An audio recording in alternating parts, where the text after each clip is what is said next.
भगवद गीता का अध्याय 11 विश्वरूप दर्शन योग कहलाता है। इस अध्याय में कृष्ण अर्जुन को अपना विराट यानी कॉस्मिक रूप दिखाते हैं।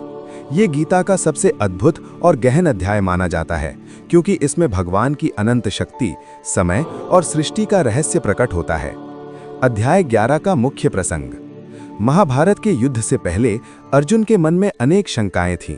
पहले अध्यायों में अर्जुन को ज्ञान, भक्ति और कर्म का उपदेश मिल चुका था। अर्जुन कहते हैं कि हे कृष्ण, आपने अपने दिव्य स्वरूप का वर्णन किया है, पर मैं उसे प्रत्यक्ष देखना चाहता हूँ।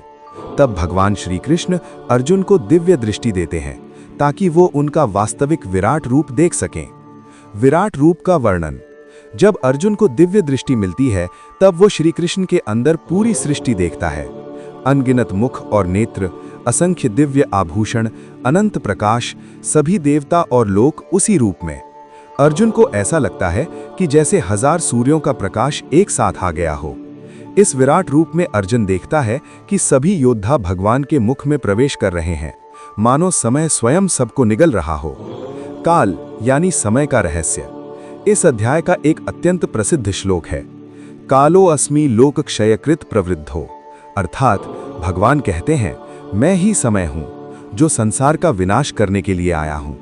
इसका तात्पर्य यह है कि जन्म और मृत्यु दोनों ईश्वर की व्यवस्था का भाग हैं। अर्जुन की प्रतिक्रिया। विराट रूप देखकर अर्जुन भय और आश्चर्य से भर जाता है। वो भगवान से कहता है, हे देव, मैं आपके अनंत रूप को देखकर विस्मित हूं। मैंने आपको मित्र समझकर जो भी सामान्य शब्द कहे, उसके लिए क्षमा चाहता हूं। अर्जुन भगवान से प्रार्थना करता है कि वो फिर से अपना सौम्य यानी मानव जैसा रूप दिखाएं। भगवान का संदेश। भगवान कृष्ण अर्जुन से कहते हैं कि ये विराट रूप सिर्फ भक्ति और दिव्य दृष्टि से ही देखा जा सकता है। केवल वे लोग भगवान को वास्तव में जान सकते हैं जो निष्काम भक्ति करते हैं। अध्याय 11 का मुख्य संदेश। 1. भगवान की शक्ति अनंत है। 2. समय ही सबसे बड़ा सत्य है। 3.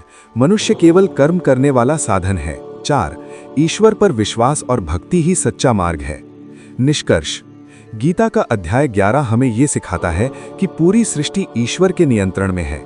मनुष्य का कर्तव्य केवल अपना धर्म और कर्म करना चाहिए, परिणाम भगवान पर छोड़ देना चाहिए।